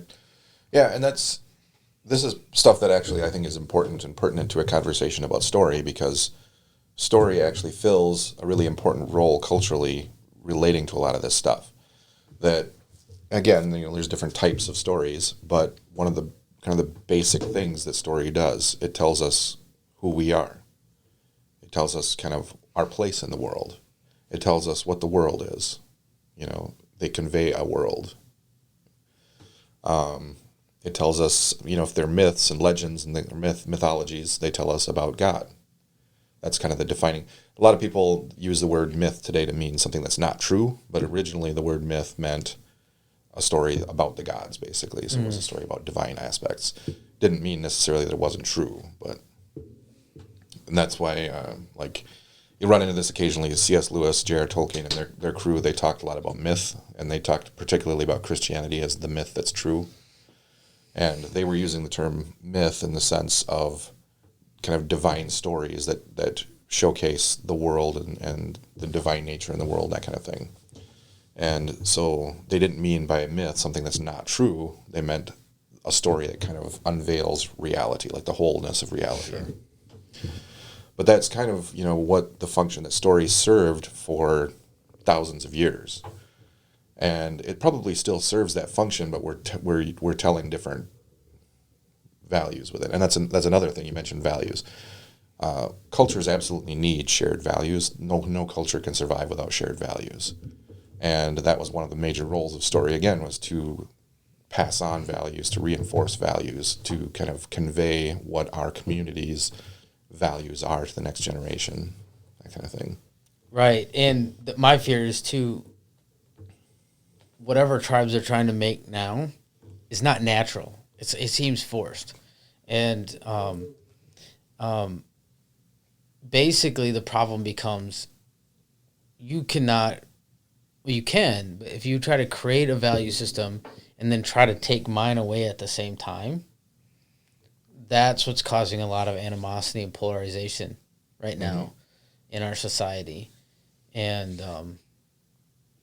again, it's just deeply sad, and it's never going to get any better until you realize you're trying to force something that isn't there. You're denying your own history and your own culture and your own family history, because these things are all new. All the stuff that they're coming up with now is just all new. Tons of this stuff that we're talking about that we would reach into the culture today, I'm not going to get into specifics because I'll get a lot of hate mail, but it's like a decade old, if some of it's 5 years old. Some of this stuff that wasn't there 5 years ago, and we're trying to make such a swift, chaotic change in society, and that's never worked in history. Right. So there's a buzzword or a buzz phrase that's been used a lot lately, cultural appropriation. I think it's really interesting how it gets used and how it's not used. And it's often not used in cases where it is much more appropriate, and it's used in cases where it's less appropriate. It's not, like, cultural appropriation in a negative sense is not me going and partaking in somebody else's culture. That's a good thing. That's me experiencing somebody else's culture and learning, a bit about it. I can identify with it a little bit, understand more about it, and we can share. That's good. Cultural appropriation, as maybe it should be understood, I think, is more along the lines of, if I go and say, okay, I am now part of this culture, and I'm going to tell the rest of you how you need to be part of this culture. Or even do it in like a distasteful way. Right. Like to try to make fun of it. Right. Not appreciate it. Right.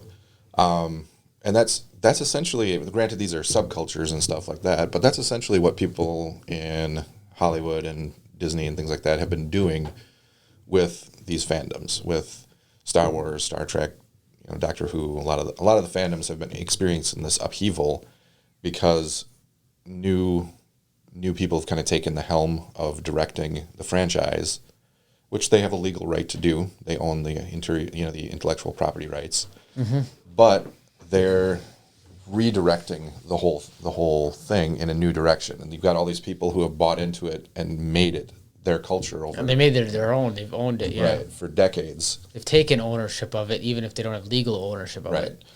And now these people are basically saying to them, you don't have a right to tell us that we can't come in here and change everything. Now, obviously, Star Wars is a lot less important than something like a real, actual culture, like, Mexican culture or Chinese culture or something like that. Yeah. But imagine if you went into a Mexican town and said, okay, I'm going to tell you what you all have to do now to be Mexican.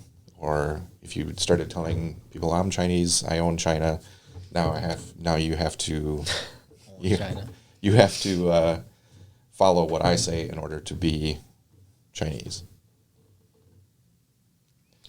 Yeah.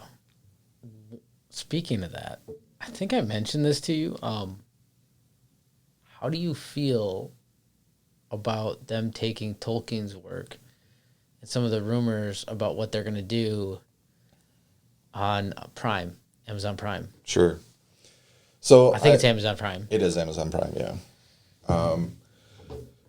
I basically expected disaster from the very beginning. So, in one sense, I'm not surprised. There was some positive things, like they hired some people. They hired Tom Shippey to be like the advisor consultant guy. And there was a lot of talk about this Tolkien estate having veto powers and stuff like that. So I was starting to become a little like, well, maybe it won't be a complete disaster. But they veered back to the path where now I'm like, hey, it's going to be a disaster. And it's the kind of thing where you just finally have to be like, this is my point of view and whatnot, but like, they can make their show and it's not Tolkien, He wrote the original stuff. He imbued it with his worldview. And if they take that and ruin that, that has nothing to do with what the world that he created. Right. They can say it is all they want, but it's not. Yeah, I would agree with you. And I think I made the argument that if they do things that are like very anti-Catholic, well, so I sent you the article where they're talking about like they're hiring full nudity actresses. Like they hired an intimacy consultant or director or whatever, and they posted stuff about that. Yeah, and it looked like on the hiring things that one of the questionnaires on the hiring for the actresses, if their willingness to do upper body or full nudity, that sort of thing, and so the idea was kind of like, oh, are they going to turn this into like the first couple of seasons of Game of Thrones? And I sent you a text message and I said, is this cultural appropriation? And the idea being that Tolkien was a strict Catholic, right? And much of his message is very Catholic, and the idea of him like having his stuff have nudity in it is just totally antithetical, and I feel like it's taking a part of our culture. Now, obviously, Tolkien. The ownership of Tolkien as fandom is bigger than Catholicism. Mm-hmm.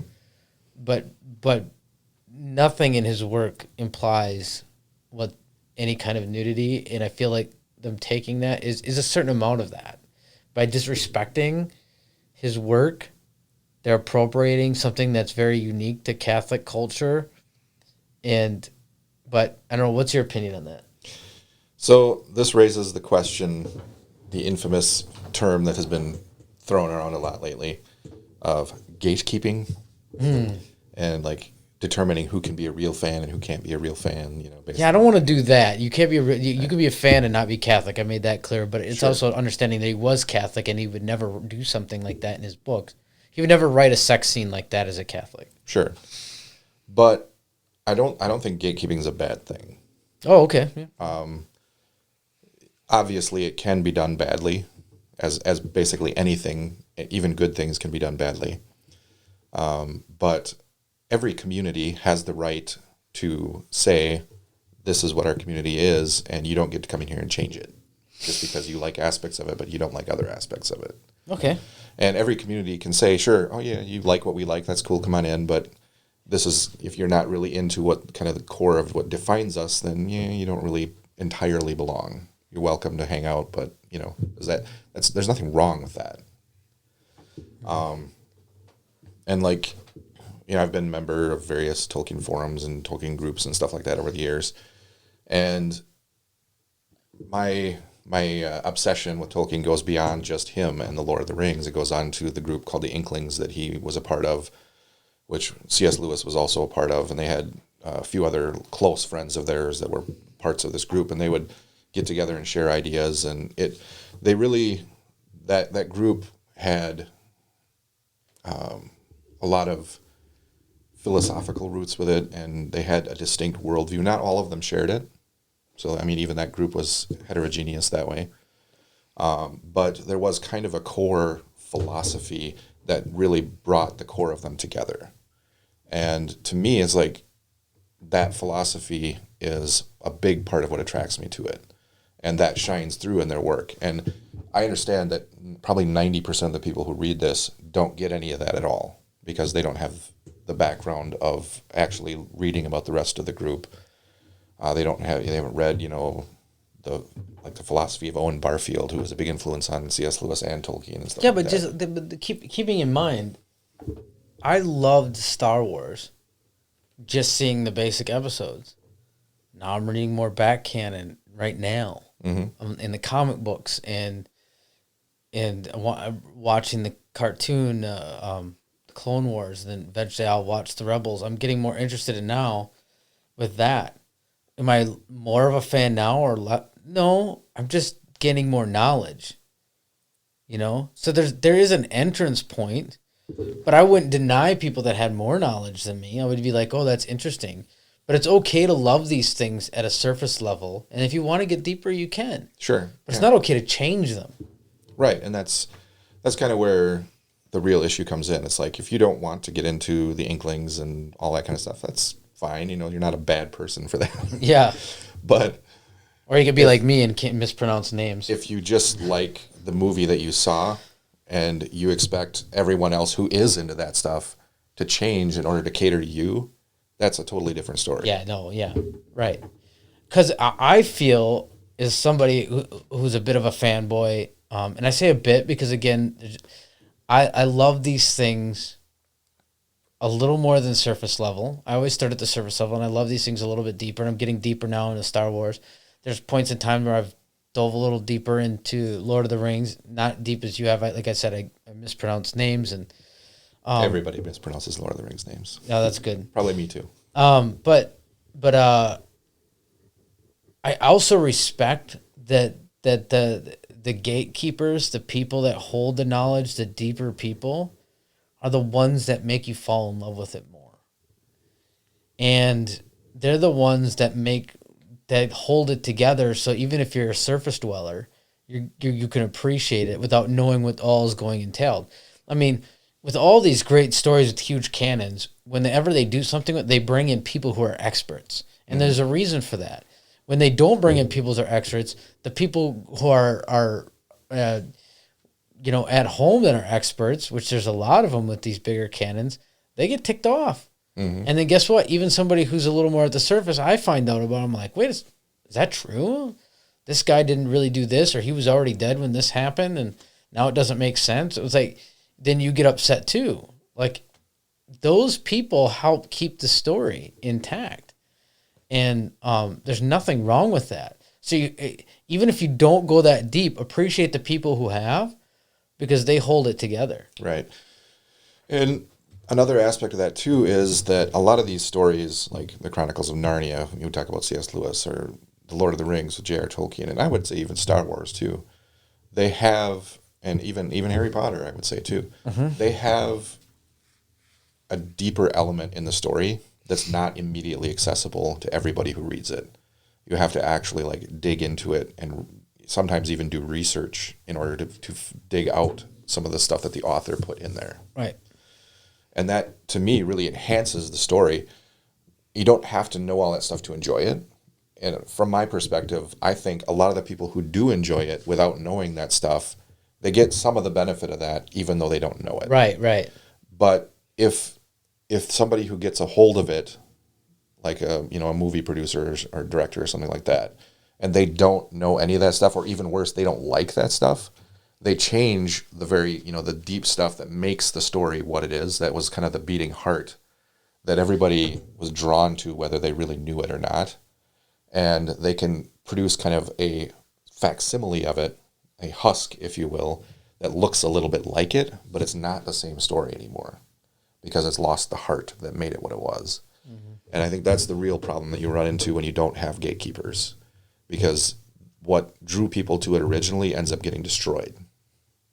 Yeah, well, that's very easy. I mean, even Martin in his interviews, he was talking about he actually hired on somebody who dug in and I mean, because he's creating these things on the go, but then somebody else is building the canon.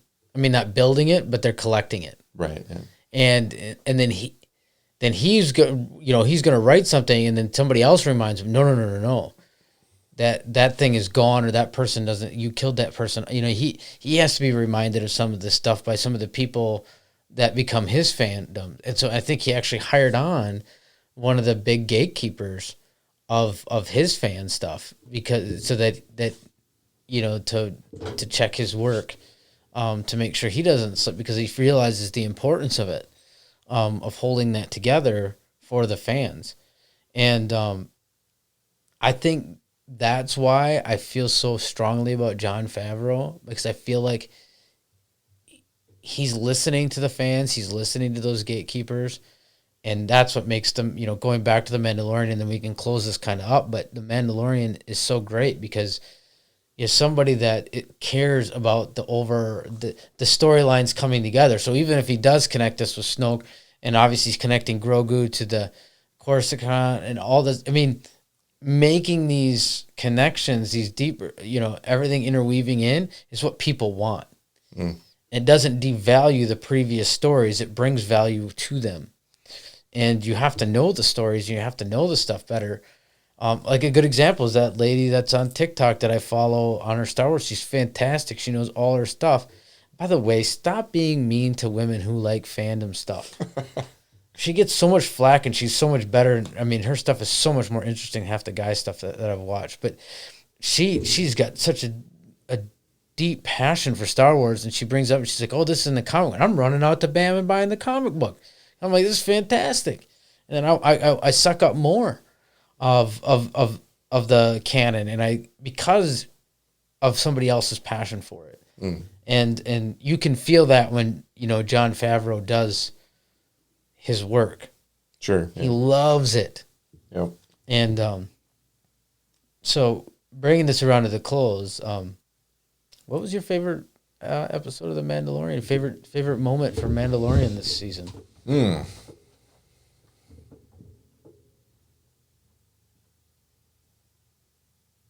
don't you start? I'll start. You sprang this one on me. I sprang it on him. I'll start.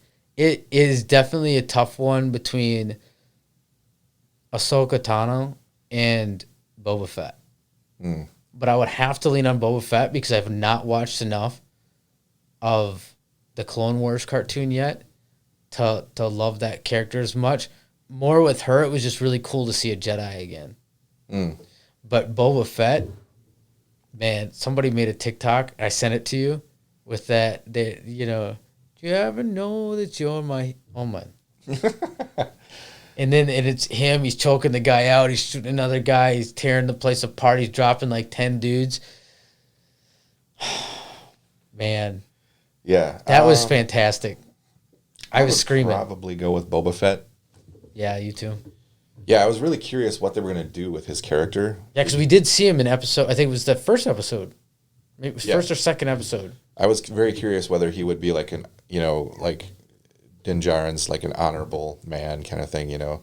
And I was very curious if Boba Fett would be an honorable, like, Mandalorian type of guy, or if they would make him into like an opportunistic kind of dirtbag, you know, bounty hunter type thing.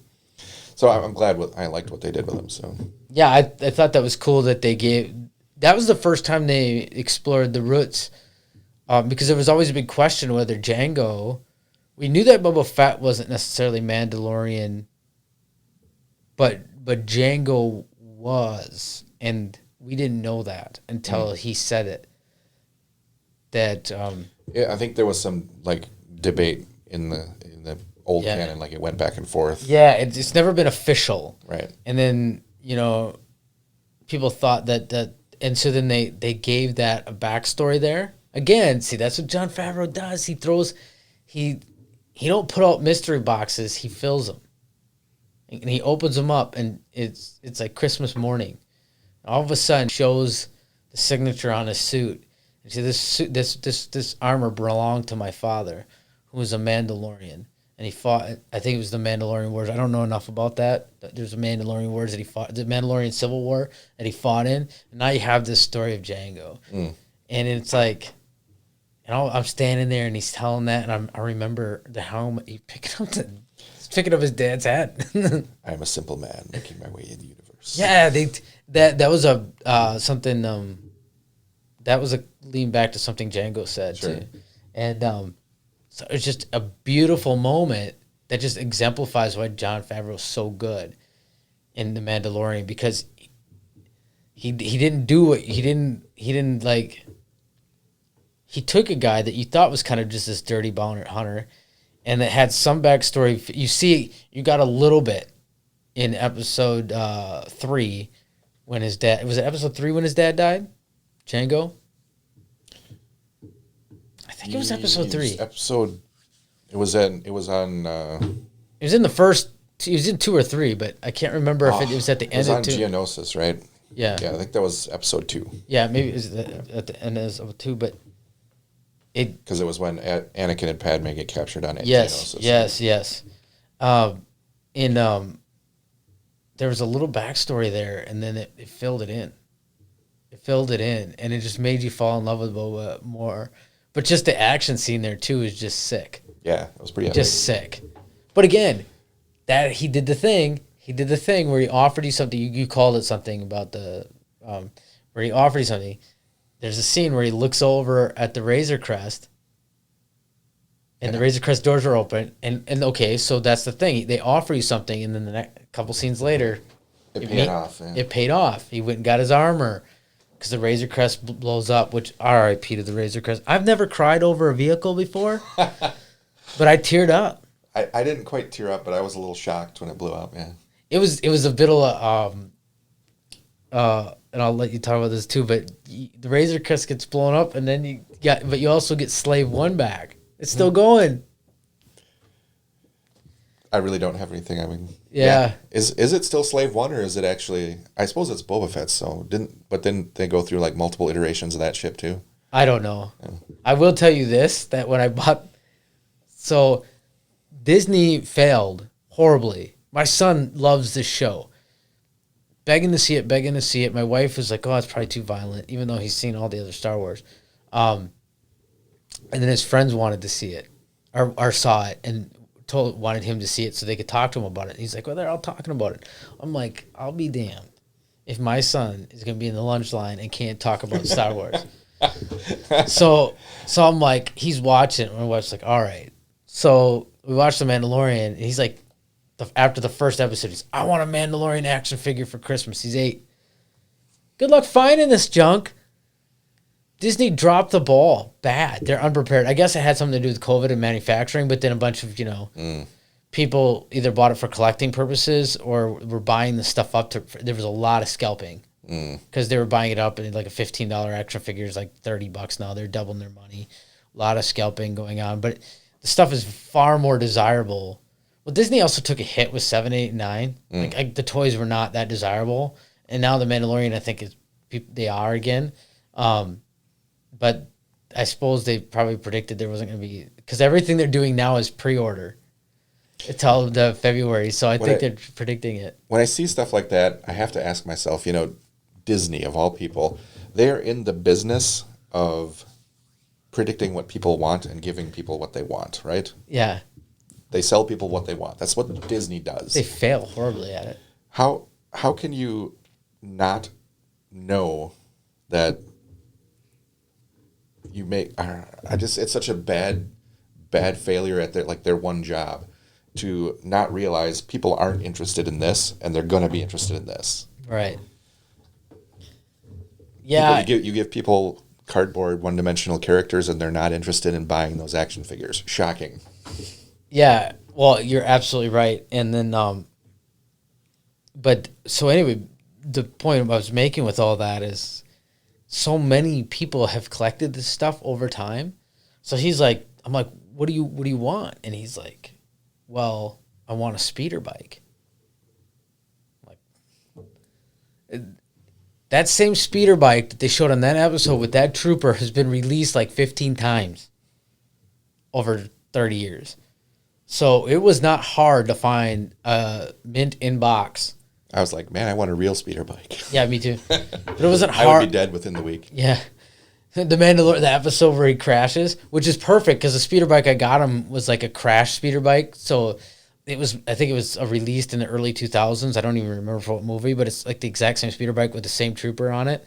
Because he loved that scene with the Jason Sudeikis, like and the other comedian, and they're shooting and they're shaking their guns and they're shooting. And he's laughing in my theater. He's like, they can't hit nothing. Stormtroopers can't hit nothing. He's laughing. So he wants a speeder bike, and I got him one from like 2004 that's mint in box. Sure. And I paid like $20 for it. But guess what? Disney didn't make any of that money because everything but the AT-ST that I bought, which was out in Best Buy for him for Christmas, all action figures, Disney didn't make any money on. I had to buy it on secondary sources or older stuff. So that hits one of my pet peeves, which is how much of a meme Stormtroopers have become. Stormtroopers are no longer a viable villain because they've been so watered down. And yet, people appeal back to the original. They were terrible shots in the original, blah, blah, blah. What people don't realize is that was actually like supposed to be that way because they were ordered to let them get away. Oh. In episode 4, it's very clear if you pay attention to the detail. The whole plan was that they were deliberately allowing them to get away so that they could track the ship back to the rebel base. So they were supposed to not shoot them. And then Lucas bears some of the blame too because of Return of the Jedi when he has the Ewoks beat in quote unquote an entire legion of the Emperor's best troops. Yeah, that really bothered people even back then. And then it just has gotten worse since then. So it's like this is actually the one like major complaint I had with The Mandalorian. It's the episode, which I think is the last episode of season 1, where they're in the sewers and they just blasted like almost the whole division of stormtroopers, including like death troopers and elite, elite guys and everything. IG-88 came flying in and he like shredded entire, battalions of stormtroopers. I think it's IG-11, but... Is it IG-11? Oh, whatever. Yeah, they didn't bring back IG-88. Yeah. But I did buy IG-88 because he wanted IG-11, and I got him IG-88 because he couldn't get IG-11. It's the same thing. Nice. So we've just seen them like destroy hundreds of stormtroopers practically. And then we get to the scene at the end where IG-11 has to sacrifice himself to save them all. Why? Because there's like 5 stormtroopers on the bank of the lava river. I thought about that too. That bothered me as well. IG-88, we just saw a scene where he killed like 10 times that many single-handedly. On the speeder, that was a badass scene. Yeah. And now he can't do anything against like 5 of them. Yeah. And he has to self-destruct in order. I was like, what? Yeah. That didn't make any sense at all. And that's the problem when you make them such a meme is then you can't have them be a threat anymore. Right. Because it's not credible. I'll tell you this. The one thing about that I love was it gave us that moment with Bill Burr. Where he's like he was a sharpshooter for the Empire. He's an Imperial sharpshooter. And he goes, and Mando says, that's not saying much. And Bill Burr goes, I wasn't a stormtrooper, asshole. I was like, even my son, I mean, it was a swear word, I'm sorry, right. But my son lost it. It was hilarious. At least that's way better comedy than we got in episode 8. Right. But yeah.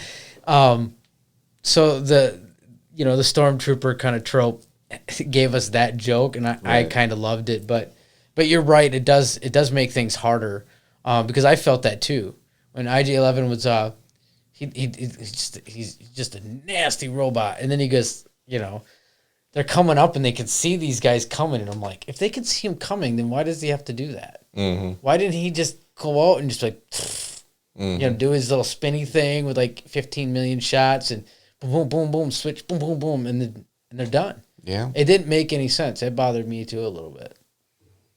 But on that note, you got anything else?